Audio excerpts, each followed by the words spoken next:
नमस्कार, एक बार फिर से मैं आप सभी के सामने उपस्थित हूँ बेहद महत्वपूर्ण टॉपिक के साथ। आज हम बात करने वाले हैं एक बांग्लादेशी फैसले की जिसने पूरे भारत को हिला करके रख दिया है। यहाँ पर बांग्लादेश ने एक तालिबानी फरमान जारी करते हुए कहा है कि आप लोगों को ये जो दुर्गा पूजा है, इस दौरान यदि आप अपने लाउड स्पीकर बजा रहे हो या फिर आप नमाज यदि मुस्लिमों की हो रही है उस दौरान आप अपने लाउड स्पीकर बजा रहे हो, तो आपको अपनी पूजा पाठ बंद करनी होगी। यानी कि नमाज यदि हो रही है तो हिंदू पूजा नहीं कर सकते हैं। नमाज होने के 5 मिनट पहले से ही सभी लाउड स्पीकर मंदिर वो पूरी तरीके से बंद कर दिए जाए, ऐसा यहाँ पे कहा जा रहा है। और हिंदुओं को फाइनली यहाँ पर ये बोला जा रहा है कि आप अपना जो पूजा पाठ है वो मत करिए। तो इस तरीके का बैन यहाँ पर लगाया जा रहा है बांग्लादेशी सरकार के द्वारा। आप सभी जानते हैं शेख हसीना जब से वहां से गई हैं वो भारत में निवास कर रही है, इस वजह से वहां पर और भी ज्यादा जो प्रॉब्लम्स है वो हिंदुओं के लिए क्रिएट करी जा रही है। तो यही मामला है जिसको हम डिस्कस करने वाले कि आखिर इस तरीके का जो फरमान बांग्लादेश ने जारी किया है हिंदुओं के लिए, उसका विरोध भी बहुत ज्यादा हो रहा है और साथ ही साथ यहाँ पर भारत में इसका क्या प्रभाव पड़ने वाला है ये भी देखने को मिलेगा। और इम्पोर्टेंट चीज ये कि हिंदुओं के लिए ये जो बैन बांग्लादेश ने लगाया है, क्या और भी सरकारें हैं जो अन्य धर्मों के जो प्रैक्टिसेस है उनको करने पर पाबंदी लगा दी है, ये भी हम इसमें समझने वाले हैं। तो मेरा नाम है प्राची मिश्रा और संस्कृति आईएएस के इस प्लेटफॉर्म पर आप सभी का स्वागत है। चलिए टॉपिक को डिटेल में समझ लेते हैं ताकि इसमें इंपॉर्टेंट चीजें क्या क्या थी। ठीक है, आ जाते हैं इसमें। इससे पहले आप सभी के लिए एक सूचना है कि हिंदी दिवस के अवसर पर आपको 75% का डिस्काउंट दिया जा रहा है 13 से 16 सितंबर तक। तो आप सभी जो भी बैच ज्वाइन करना चाहते हैं कर सकते हैं। आगे आ जाते हैं। नमाज से 5 मिनट पहले हिंदू बंद करे पूजा और लाउड स्पीकर। दुर्गा पूजा से पहले बांग्लादेश की मोहम्मद यूनुस सरकार ने तालिबानी ये आदेश जारी किया है। अच्छा, इसको तालिबानी आदेश क्यों कहा जा रहा है ये भी आपको समझ में आएगा, क्योंकि जो तालिबानी सरकार है वो भी हिंदुओं के साथ ऐसा ही करती है। जो भी तालिबानी शासन में है उनको कहा जाता है, चाहे आप हिंदू हैं चाहे आप मुस्लिम हैं, स्पेशली महिलाओं के लिए आपको जो भी तालिबानी फरमान है उनको पूरी तरीके से फॉलो करना होगा। इसीलिए यहाँ पर इनके फैसले को तालिबानी फैसला कहा जा रहा है। अच्छा, क्या कोई देश ऐसा कर सकता है कि वो किसी की प्रैक्टिस पर पूरी तरीके से रोक लगा दे? यदि भारत ऐसा करे कि वो नमाज पर पूरी तरीके से प्रैक्टिस लगा दे तो आपको क्या देखने को मिलेगा?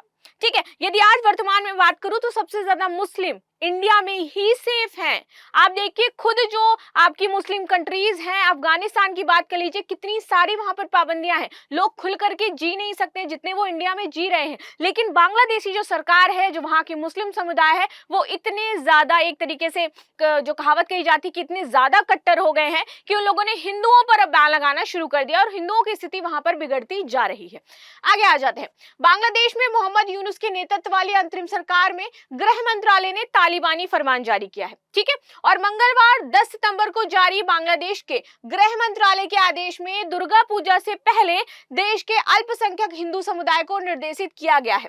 ठीक है, कि आपको क्या करना है, जितनी भी पूजा समिति है, जितने भी पूजा पंडाल लगने वाले हैं वहां पर दुर्गा पूजा में, सभी को बोल दिया है कि भाई आप लोग 5 मिनट पहले अपनी पूजा आरती लाउड स्पीकर जो भी है उसको बंद करोगे, क्योंकि हमारा नमाज पढ़ने का समय है। हम 5 बार नमाज पढ़ते हैं, 5 बार आपको ये काम करना होगा। And which is very disgusting एक तरीके का यह फैसला लिया गया है बांग्लादेशी सरकार के द्वारा। बाकी आपकी क्या राय है मैं अवश्य जानना चाहती हूँ कि इस तरीके की कोई सरकार, अंतरिम सरकार है, अभी पूरी तरीके से बनी भी नहीं है, गठित की गई है, अंतरिम सरकार है, वो किसी भी देश के लिए ऐसे फैसले कैसे ले सकती है जबकि वो उसका पड़ोसी देश हो जाता है। या तो फिर आप बहुत ज्यादा पाकिस्तान और आप देखोगी कि चाइना से इन्फ्लुएंस हो, इसीलिए बांग्लादेश को कहा जा रहा है कि ये दूसरा आपका पाकिस्तान जल्द ही आपको बनता हुआ देखने को मिलेगा।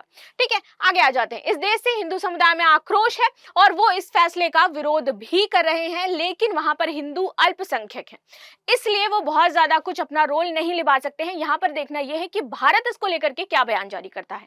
आगे आ जाते हैं। बांग्लादेश के गृह सलाहकार ने सुनाया था ये फैसला हाल ही में। आपके ये है जो गृह मंत्रालय के सलाहकार है, इनका नाम है लेफ्टिनेंट जनरल मोहम्मद जहांगीर आलम चौधरी। इन्होंने मंगलवार को एक प्रेस कॉन्फ्रेंस बुलाई, सारे लोगों से इन्होंने मीटिंग्स करी और मीटिंग्स करने के बाद ये फैसला जो है सुना दिया गया है। और स्पेशली यहाँ पर टैकल किया जा रहा है साउंड सिस्टम को। अभी अगर हम कहने लगे भाई कि जितनी भी नमाज होती है इतना तेज तेज आप लोग साउंड सिस्टम लगा करके जो चिल्लाते हो, ठीक है, उससे हमें इफेक्ट पड़ता है, हमारे मंदिर में इफेक्ट पड़ता है, तो क्या स्थिति देखने को मिलेगी? तो सीधा सीधा ये हो जाएगा ना कि हम डिस्ट्रीब्यूट कर रहे हैं चीजों को, हम बांट रहे हैं चीजों को। अभी कुछ दिन पहले एक घटना आई है जहां पर गणेश चतुर्थी वाले दिन पत्थरबाजी करी गई है, वहां पर मुस्लिम जो समुदाय हैं उनके द्वारा गणेश पंडाल पर पत्थरबाजी करी गई है, महिलाओं पर, बच्चों पर, पुरुषों पर पत्थरबाजी करी जा रही है। तो ये सब हम क्या देख रहे हैं? मैं ये मान के चलती हूँ जो एक नॉर्मल मुस्लिम समुदाय होगा, जो वाकई अपनी कुरान को बहुत अच्छे से जानता होगा, तो उसमें ये नहीं लिखा है कि आप किसी के धर्म को डिसरिस्पेक्ट करो। उसमें ये लिखा है कि आप अपने धर्म का पूरी अच्छी तरीके से पालन करो,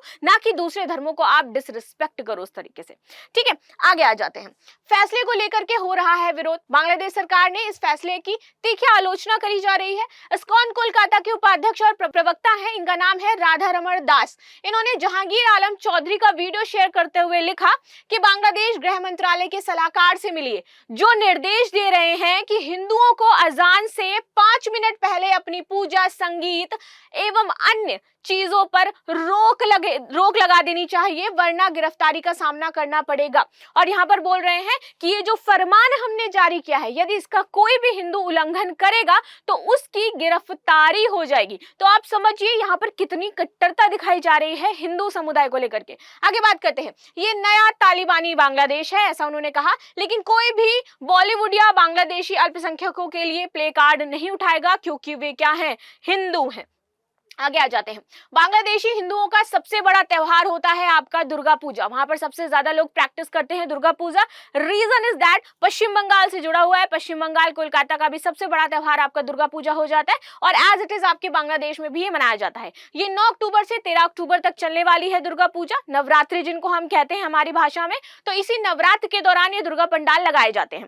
ठीक है, अब बोला गया है कि आप ये जो हिंदू समुदाय है ये पंडालों में आवाजाही करेंगे, आरतियां होंगी, लाउड स्पीकर्स बजेंगे, बहुत सारे कार्यक्रम करवाए जाएंगे, तो आपको ये सब हमारी नमाज के समय नहीं करना है। ठीक है, आगे देखते हैं। इस बार अंतरिम सरकार ने इस आवाजाही को रोकने के लिए फैसला किया है। चौधरी का क्या कहना है, जिन्होंने फैसला लिया कि मैं इस बार सीमावर्ती क्षेत्रों में अच्छू पूजा पंडाल बनाने का अनुरोध किया है, ताकि हमारे लोगों को पूजा देखने के लिए दूसरी तरफ ना जाना पड़े। यानी कि वो लोग कहाँ आते थे? पश्चिम बंगाल आ जाते थे आपके, तो कहा गया है कि उन लोगों को दूसरी साइड ना जाना पड़े, इसलिए हम कह रहे हैं कि इस बार आपको यहीं पर रखना है। इस बार मूर्तियों के निर्माण के समय ही हिंदू समुदाय की सुरक्षा सुनिश्चित की जाएगी। चलो आगे आ जाते हैं। जब ये फैसला सुनाया गया तो यहाँ पर आपका मैच है 19 तारीख को, किसका? भारत और बांग्लादेश का।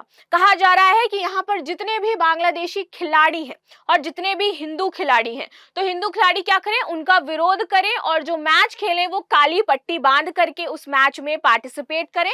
जैसे ये आदेश दिया गया है, तो इसको लेकर के पूरी देश जो है, वो पूरी देश की जो जनता है वो भारतीय खिलाड़ियों से मांग कर रही है।